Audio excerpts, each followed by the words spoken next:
Hello, hello. All right, so today in this panel, we're going to be talking about free alpha. We're going to be talking about the next 5 100x coins. We're going to talk about how you can protect yourself from hacks, scams, and Sam Bankman-Fried. And let's do an airdrop. And we're going to talk about why Binance is going to crash in the same way that FTX did within the next 6 months. Yes, now everyone's come back. And we have more people coming. Come on, we'll join give us. a few minutes. Welcome everyone, to the panel. Grab a seat. Room. It's going to be an airdrop for the ones in the front. That's right, an airdrop. Plus, we're giving out 10,000 NFTs. We're going to buy your NFTs if you want. All right, let's get started. I think people will start rolling back into the room. So this is going to be an exciting panel. On the stage, we have 3 panelists. I'm going to go through them quickly. First, on my right-hand side, we have Edan Yago, Sovryn contributor and the founder of Cement DAO. Edan is a neuroscientist and an entrepreneur who dropped everything 9 years ago to focus on Bitcoin. He's driven by the opportunity to create a new open economic system that empowers individuals globally.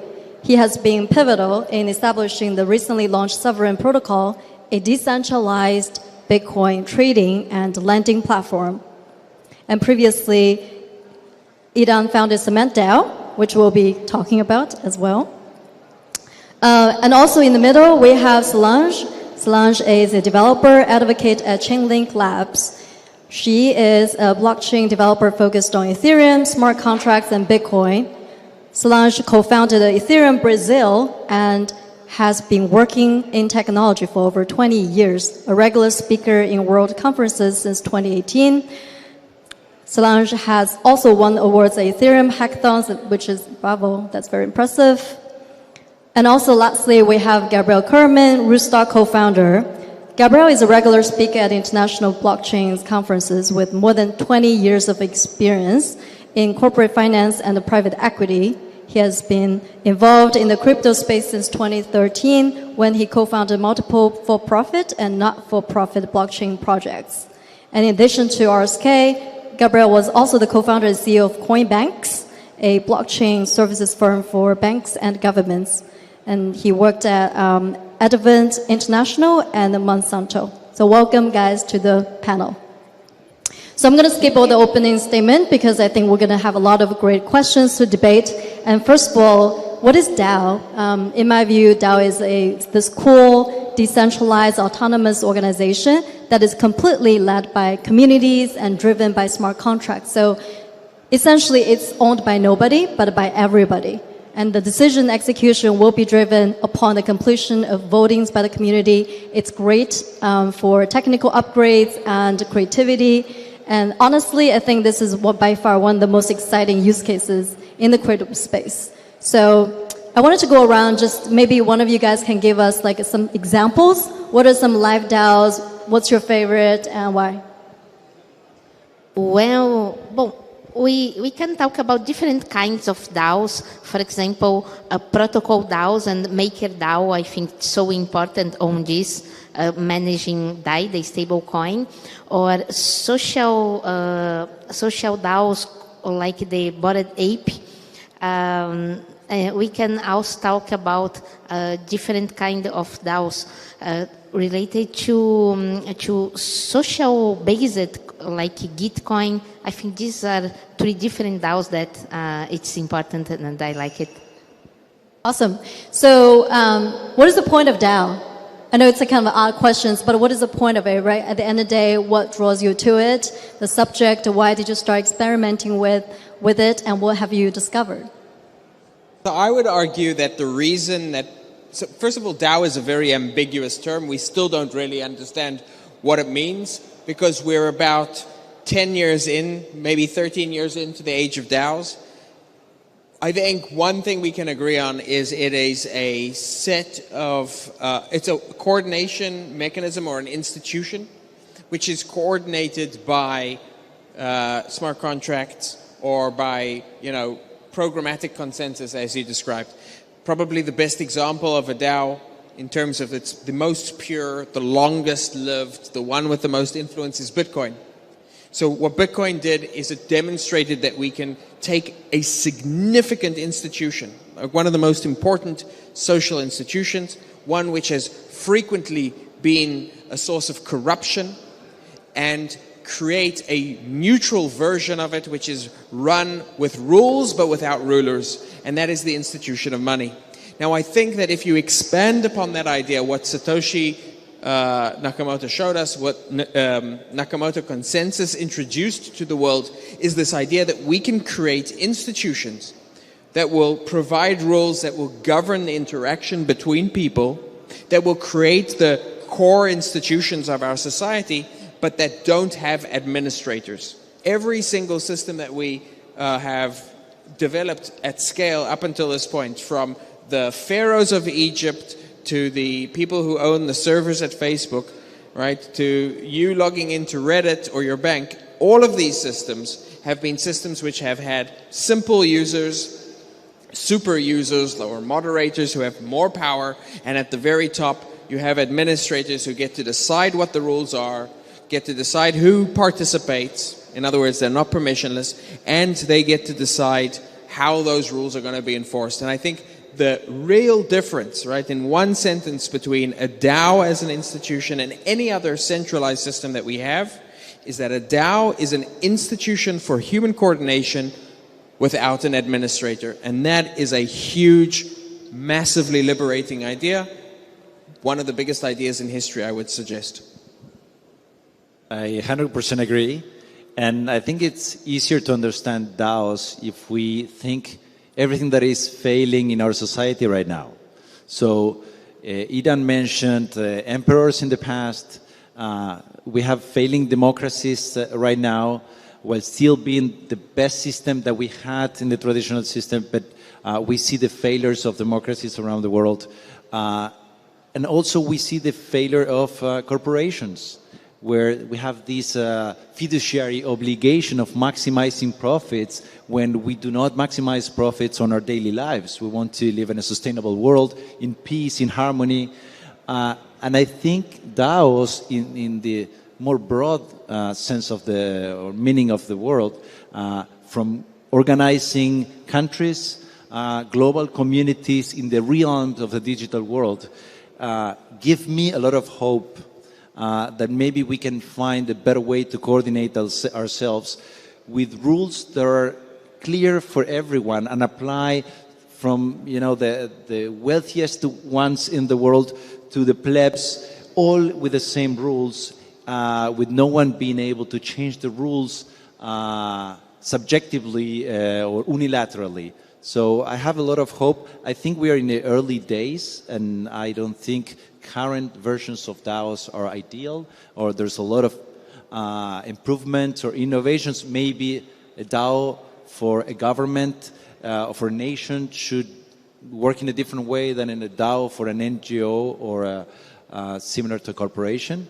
But I think the world is changing very fast, and the internet needs a new way to coordinate ourselves as humans, as users, and I have a lot of hope that DAOs can provide innovation, that level of innovation that is needed to coordinate ourselves. Yeah, I think I'm equally hopeful, but it's been kind of a bumpy road, right? 2016, the DAO rolled out in April, got busted, and 2 months later because vulnerabilities that exist in the smart contract itself. Nothing so fundamentally surprising, but at the same time, you know, I feel like there are more failures than success stories, and not just from like a vulnerabilities perspective, but also from a participation and the true decentralized participation in a DAO, driving a very productive outcomes and the right decisions, right? Like, I feel like, why do you think that's happening? Is it just the human nature that you won't get it right in a complex initiative like this, or are there, you know, more like a deeper technical challenges there? I think it's a technical challenge, both in terms of computer engineering, but also social engineering. What we're trying to do is we're trying to reconstruct or rethink how human beings can interact in an age where geography doesn't matter, where we now have thinking machines that can can work with us to coordinate human activity, where we understand game theory and can build incentive structures instead of hierarchy structures. This is a huge amount of innovation that is all coming together. It would be very surprising if we got it right the first time. The only person who gets things right the first time is Satoshi Nakamoto, right? And even he, despite the fact that he created this miracle system, which, just released and has been operating ever since, introduced flaws into Bitcoin. So, for example, Bitcoin, its clock will reset in 100 years, right? We need to hard fork it at some point. So, money was a really good place for us to have the first DAO, because money has two important properties. First of all, it's a measuring stick, right? It's not supposed to do very much. It's supposed to be unchanging, as opposed to most other social institutions, which need to be very dynamic and change their rules frequently. The second reason that money was a really good place to start is because it funds itself.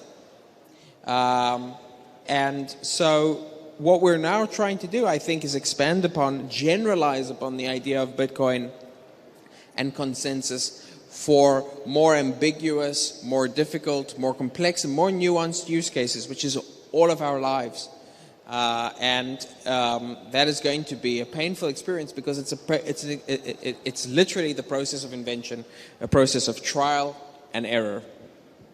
One point, I think the autonomous part of the DAO, it's a bit tricky, because it's not so autonomous.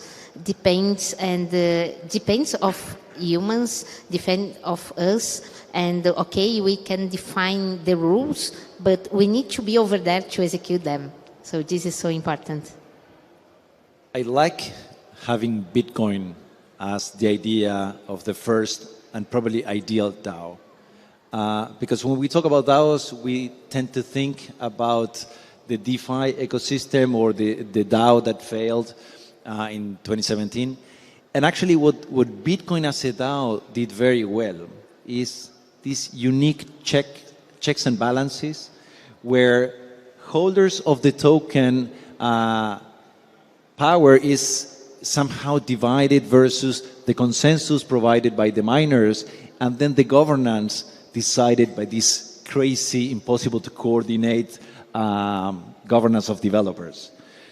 What I'm a little bit concerned is that the DAOs that we see in DeFi sometimes might fall into this problem, where is the main criticism that we Bitcoiners have to proof of stake, that those who have the money make the rules. So I think a big interesting area for me to discuss and explore and see how we're going to find this ideal balance of checks and balances is how much power to give to the voting holders of the tokens, and where other decisions should be taken by other parties of the ecosystem. I think that leads to my next question is, there's an interesting debate. And I think, you're right, looking back, Bitcoin is really the first DAO. And it's awesome because it's ownerless. Nobody really knew who, invented it, right? It's very much a public goods. And there's just something unique about it that is, leads to, converts into its strength.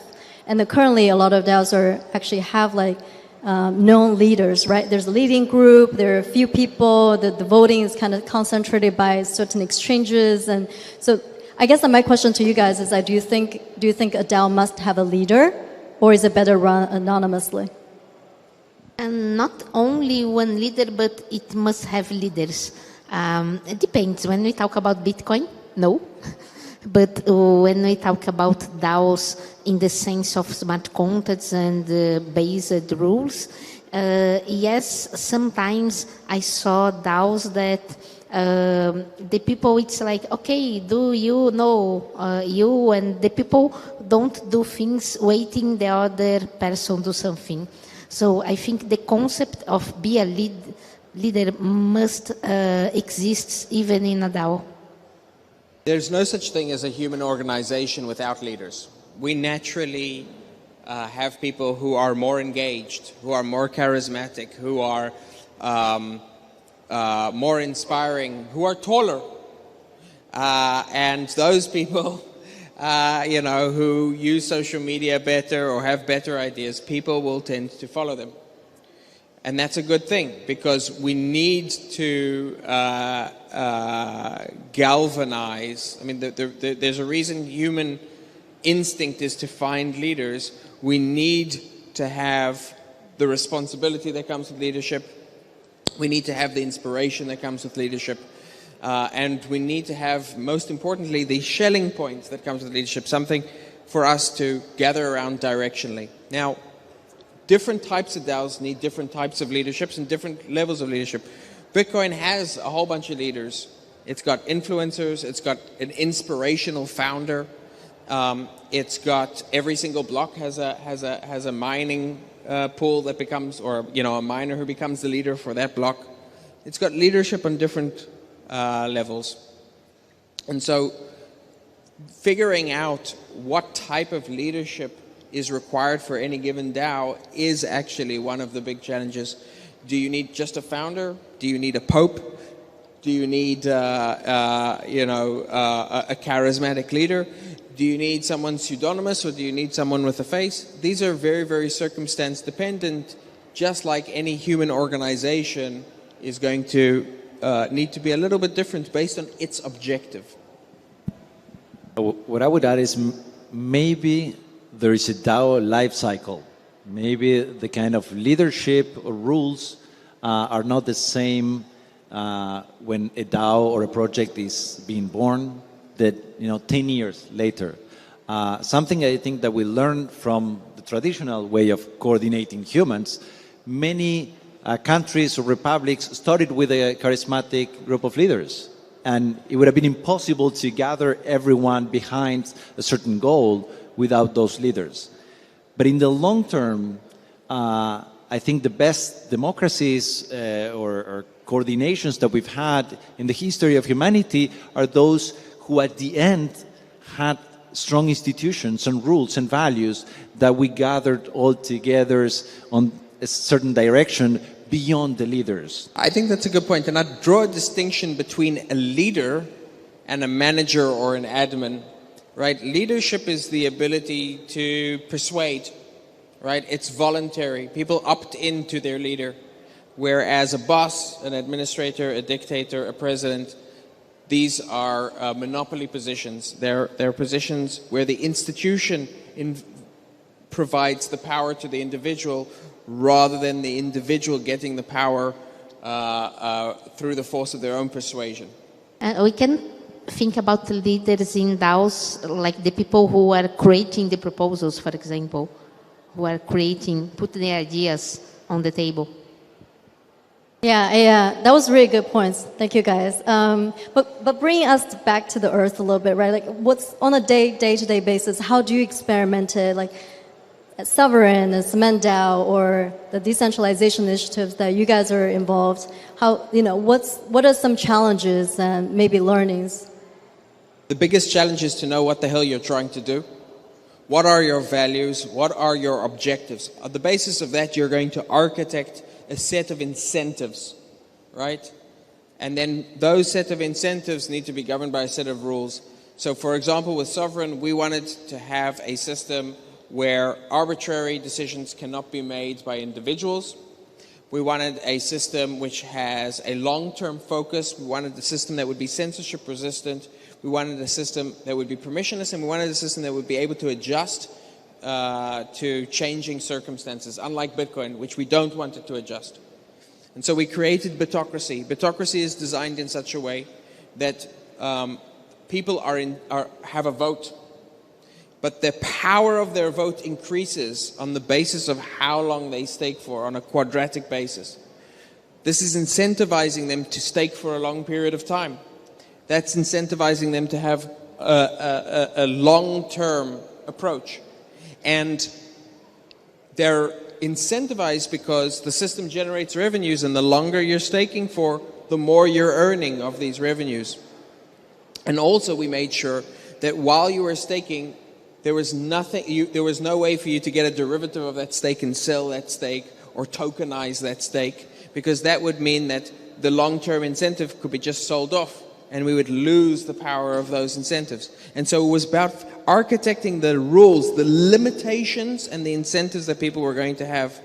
Now, that might change, but my sense is that most projects don't think about a DAO as constructing an institution. They just try and grab whatever they're familiar with. And so if you look at most DAOs today, there are a bunch of people who have tokens and they vote with their tokens. There's low participation. There's complete plutocracy. It's basically democracy where the people who have the most money have the most votes. This is really, really retarded, and I mean this in the most literal sense. It's like going back in time. It's a retarded way to build institutions. The point here is, can we architect better institutions, not can we just grab off the shelf something from 2,000 years ago? Time really flew by, but I'll go through you guys quickly and then we'll wrap up. No, I always say that the way that you create the rules make the difference. Totally agree. Yes, I agree. We should make sure that these DAOs are built to last and to make sure that they anticipate a potential ossification of the platform. So we need to scale and innovate at the beginning and use the tools of the DAOs to get the community engaged. But at some point, if we really want to have successful tools that could empower billions of users that won't be able to pass a KYC, we need to make sure that the DAO organization cannot kill the product and the solution and the dream that we're trying to accomplish. Yeah, I'm glad you brought back to like build to last or DAOs to last, right? So one thing that I spend a lot of time thinking about at IOV is how can we build a better incentive structure for our partners. You know, how can we make sure that this is a win-win situations where, you know, whatever we build on Riff and with Rootstock can be given back to the community in the most meaningful way. And that's why we started looking to DAO, and that's why we created a POC to demonstrate basically how Riff token holders can participate, selecting proposals, making decisions upon their will, and be able to trigger, you know, automatic execution of fee distribution, for instance. So it's like a very specific goal. I know we're not there yet, but we definitely have tasted the initial, you know, the success, flavor of success. We would love to go back to you guys and get more feedback and to perfect it. I have a question. We already have a working DAO with a strong incentive structure designed for long-term thinking, right? It's open source and available to anyone. Why don't you just fork plutocracy? That's why we need to set up a call. All right. There you go. Thank you so much, guys. We Thank you so much. appreciate your time. Thank you.